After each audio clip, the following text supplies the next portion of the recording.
khona into kanjalo mina ngisho ukuthi ngithanda ukuthi umuntu uma ekhulume nge-proof ngento aneshow yayo. Mawukuthi ngempela uBhuti Wiseman wafonela uNobuhle ukuthi angi-check ukuthi right yini. To answer your question, you know, I am not okay. You'll reveal my location, you'll humiliated me in front of the wall. I have a very, very trending face. Listen to Nanhlambalaza. I don't know how I'm going to go to school to fetch my reports. Mind you, I am 17, nalo 18 le no show. Anginangane number 1 umuntu onengane nokuhle. Sidluli lapho ukuthi umuntu onengane nokuhle.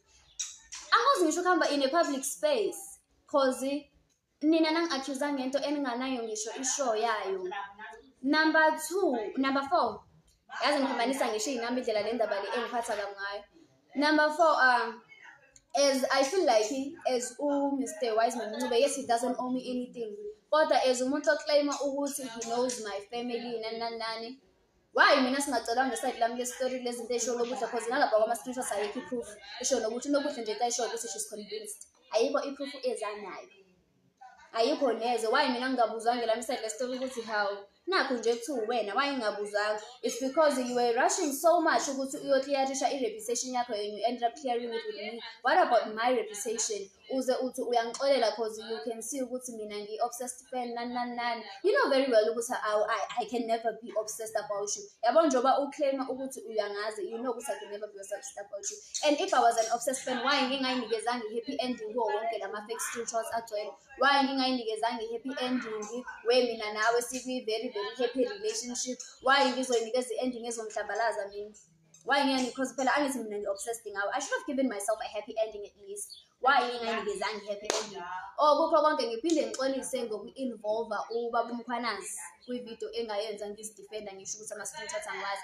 The reason naso le screenshots zisho the reason nga-involve ubaba uMkhwanazi ukuthi there was a point in life ngo-2023 engakadumi njengoba esedumile manje. Umkhwanazi claimed ukuthi I was going to get sentenced for murder, me and my whole family. And when I didn't get sentenced, when I successfully defended myself in court, he didn't go back to the news wayosho ukuthi no ingane ayigwetshanga because there was no proof ukuthi nayo yapractice kuyo yonke le, which is why lento le eyenziwe uMagesle ingivusele naleyo anger yokuthi no, this has happened to me before ngathula because kwakwenziwa umuntu omdala and now it's happening to me again kumele ngithule. That reason bengithule almost for this whole 5 days, it's because bengisasika illegal help from lawyers, bengisika illegal help from police, ngifuna legal advice ukuthi what do I do next. Ngiqoqa bonke ubufakazi, bringing my phone to the stations, 2 different stations manje ukuthi icheckwe ukuthi is there any trace of Mugetsley? Is there any trace of Mugetsley efonini yami? And since ingekho and y'all can go to Kwamashu police station uzoniconfirmela Nkosi yami, uzoniconfirmela because then base-crime office. I went there immediately emva ukuthi posted ama screenshots. No crazy person or no guilty person will take themselves to the police station, which is why I'm demanding ukuthi if I am Mugetsley, I demand my arrest. Lokho ngiyademand, I demand proof, I demand my arrest, I demand ukuthi kuvulwe icala. Ngiyademand ukuthi kuvulwe icala ningilethele ubufakazi mina ukuthi Mugetsley, and I'll meet you in court with my defense. I demand all that. Angilubanda kodwa ngiyademand arrest yami. Not only emva kwa call them ya buhle yokuthi kuthiwe angiphephe, I then seek advice kwi-lawyer who was my lawyer during the case le murder which I was wrongfully accused nalapho, who was my lawyer. And i-lawyer advised ukuthi I should open i-protection against Mr. Wiseman Ncube noBuhle Mbatha. So angivule i-protection order. I did not want to take drastic decisions ngingakayenzile live lena because phela ngasho ukuthi khona ngireceive kuhle and uBuhle usureceive. So I don't feel safe. And nalo muntu lo mawukuthi it's true ukuthi khona umuntu osendele Mr. Wiseman i-message yokuthi he should arrest me. Ngizoyiposta naleyo message ifikile kimi yokuthi he should arrest me nani. Mina I was once Zamisa. I was never Zamisa. I could never be Zamisa. I do not want to be part of the Zamisa family because about the scandals the Zamisas has been having all over the years. My mother's family, angikholwa ukuthi khona umuntu ongathi mina I am a proud Zamisa. angikholwa neze umuntu ukuthi khona umuntu o-proud yena ngokuba wakazamisa. Why would I be proud ukuthi ngibe wakazamisa while there are some people who are in prison? Why would I want to be a Zamisa? I have always been a Lwandle Ngcobo. I can even show my certificate as proof. I have always been a Lwandle Ngcobo. I've never been a Lwandle Zamisa. So lento lena hambe noyenza kwama DMs zami Mr. Wiseman Ncube, you Zamisa family instigating ukuthi akangibophe nani. It's funny enough because y'all, as you'll claim to be my family, engakaze ngibone in years, njengoba kade sengibona in my uncle's funeral, the only person who ever supported me in all of this, who knew the truth. You should know better ukuthi mina ngine personality disorder. You should know better. You should know better. Cela nje ukube nje lowo muntu ngempela owasekhaya. You should know better ukuthi mina ngine personality disorder. Then ukuthi niyothi mina ngi-instigator ama-murder, I'm a very dangerous person. Wonke umuntu wasekhaya ongaziyo knows very well ukuthi mina ngine-personality disorder. They know very well ukuthi my personality changes from time to time. I do have a personality disorder ngalapho I'm going to address that ukuthi nginayo i-personality disorder which kade ngenza ne-research ngayo to prove ukuthi wonke umuntu engayenza. It's actually it's actually called it's a dissociative disorder. Okay guys, leli gama linzima, it's a bombastic word kodwa ngicela nesearch. It's a dissociative disorder. DID actually ngalokho ngibheka isingisi nkosami ku-social media. DID it's when from time to time my personality triggered. When it triggers, I get a homicidal personality. I get a very, very homicidal, which in my alters corner with their own memories, which I sometimes don't remember. I do not really remember much that happened. I remember only a few glimpses because I do have a disorder, a personality. When my personality is shifter, I don't remember much. Any personality, I can only live in that moment. And that personality is triggered when this is I am under threat. Whenever I feel under threat, my personality just iyadifa guys. Lokho ke iqiniso nje engizomela mawukuthi ke mhlambe yingakho ethi Mr. Wiseman ngiphazamisekile, I need help. I very much acknowledge ukuthi ngiyadinga usizo ngalapho shame. Ngiyadinga usizo ngalapho, and I have been going for counseling for it, and the counseling engisiza ngalutho because ngiyafana even namanje mangase ngifile i-threat, my disorder will rise, it will get triggered. And it's very, very homicidal. It's above the law. I phone ukulandela umthetho. It's very homicidal because it's always on defense. I end up doing izinto ebengingaqondile ukuzenza because of that disorder. Not izinto za social media. Into amayengenzisa izinto za social media engenzisa izinto ezi-homicidal. Nayo into eyenziwa i-disorder yami engenzisa izinto ezi-homicidal. Angikhulumi nge-disorder yami from time to time is because angena umuntu ojwayele ukuba under threat. And njengamanje njengoba ngibona lama message lawa abuya ukuthi lawa lokho yakwazi nomuntu ukuthi yena akangibophe nani. Eventually lo muntu lo osho lento isholo ukuthi mawukuthi uyangazi usholo ukuthi uyazi vele ukuthi the minute evula icala and mina I feel like I'm under threat, my disorder is going to show itself to the people. It's going to show itself, which will paint me as an aggressive person and as a murderer. But I understand it doesn't mean that, which is why when you seek and counseling umoya. And you know there is no cure for my disorder. I go cure because the counseling I see it. The only cure is mawukuthi ukhona umuntu okwazi ungehlisa kahle umoya. Sometimes uyehla but it lasts for a certain couple of days. Sibuyele kodwa bese ngekho nge-disorder yami bese ngi-addressa le situation yokuthi mhlawumbe ingakho kuthiwa ngidinga usizo. Yes, I know very well ukuthi ngidinga usizo. Kodwa above all guys, ngiyacela bandla ukuthi uNobuhle Mbatha elethe lokufakazi lobo ayethe uzobuletha uMr. Wiseman. Wathi une-proof angithene ukuthi ngimuhle slave. I-proof sisi mhlampe you don't understand ukuthi what proof is. I-proof sithandwa sami is not you ukuthi uqhathanise ikhathi zokuba online kwabantu. It's not you ukuthi uqhathanise ukuthi ubani ucomment ngasiphi isikhathi. That is not proof. That is not proof ezokufikisa kude e-court. That is not proof. I-proof ukuthi wena bring tangible proof yokuthi mina I am legal slave. yazi like wena mntwana angikwazi shame wangifunani but ngeke ngize ngikude angikwazi shame wangifunani angikwazi shame wangifunani. Every time manginenkinga wena you just see an opportunity to sink in and try to destroy me more and more. If you ask me, I'd say you are obsessed with destroying me. And usaze sabancane wenza lento ngina 17 ngina 18 saze sabancane wenza lento yenzayo saze nje sabancane ukuthi ngaso sonke isikhathi wena ungahlala uzama lento hlala uzama. Like kuzozoba yiningi sesifike khona lento mina nawe because njengamanje umuntu ongahlangene futhi wazinenceba yahlangene nokuthi mina ngizwa ngawe. And mina njengamanje umuntu ongahlangene kulento wathatha our beef wayomfaka yena phakathi and used him to humiliate me. Iyona into yenzile wena njengamanje leyo.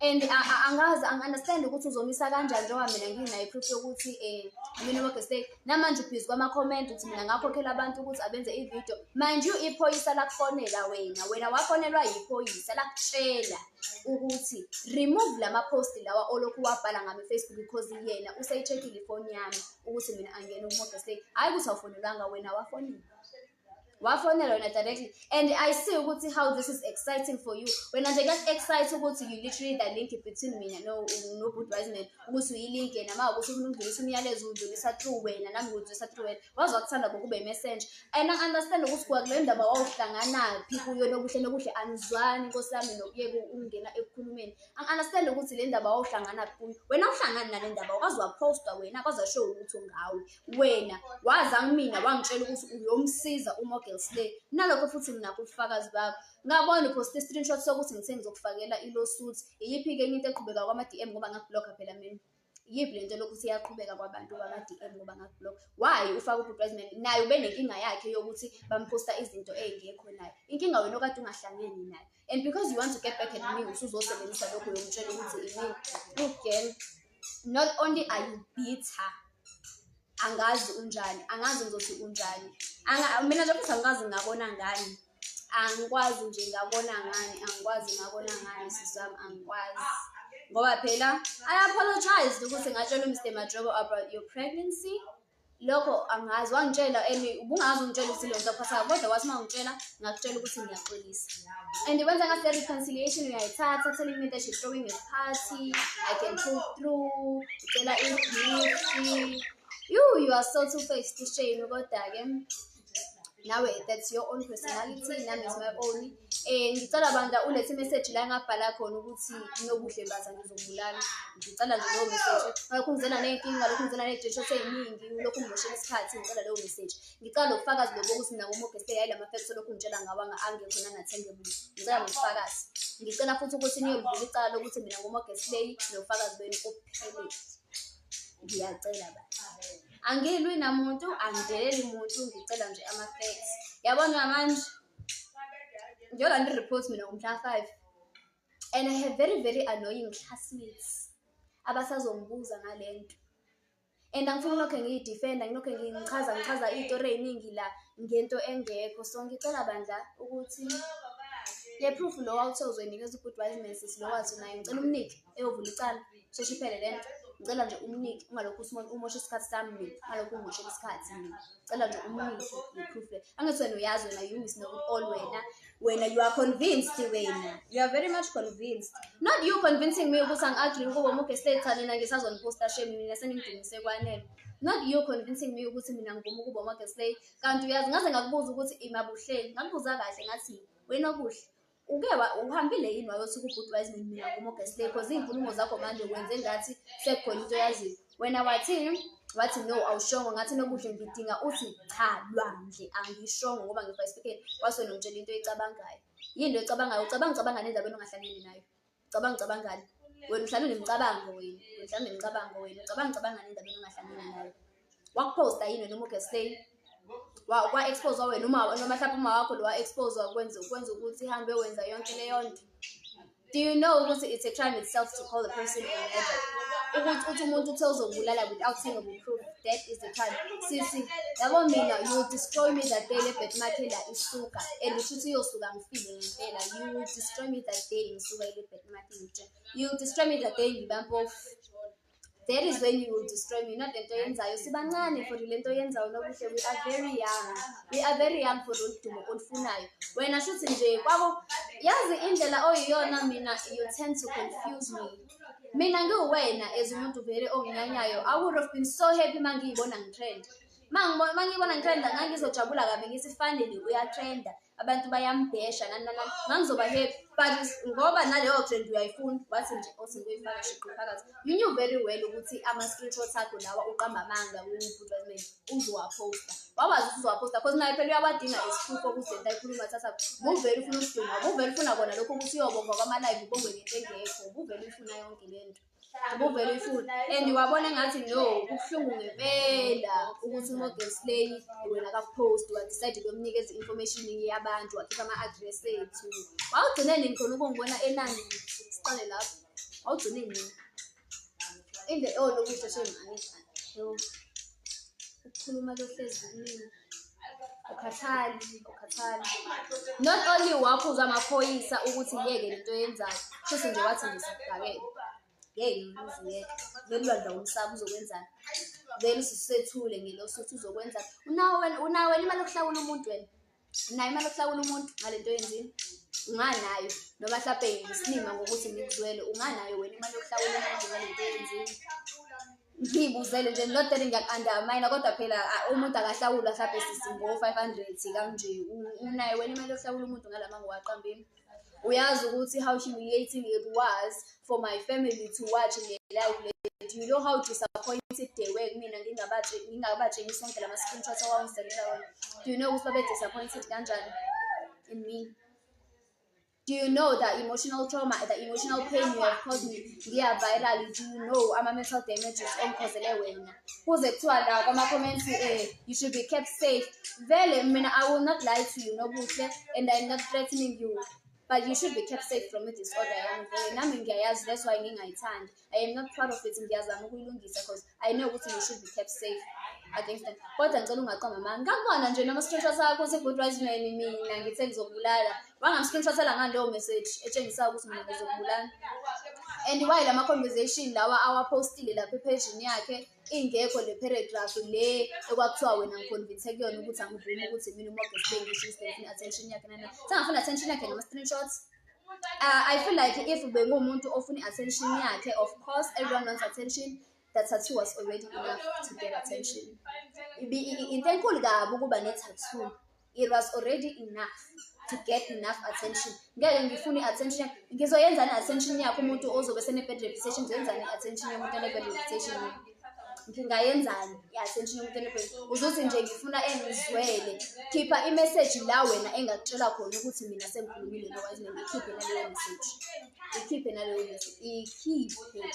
Ngicela i-message lapha la engakusenda khona screenshot ngathi nakho ngikhulumile naye uyangizwela nani. Khipha nje ukuthi wangigcineni nokugcineni nakungibona. Khipha ama-message ami nje mina ngivuma kuwena ukuthi nguMorgan Slay. Wakhiphe lawo ma-message ngoba wena wazi kakhulu.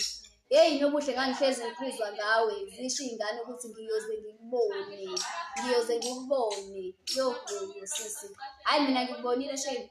Yabo makhona umuntu obona omunye, hayi mina ngikubonile sithandwa sami, ngikubonile mina sithandwa sami and ngibheme ngakholwa wuwe.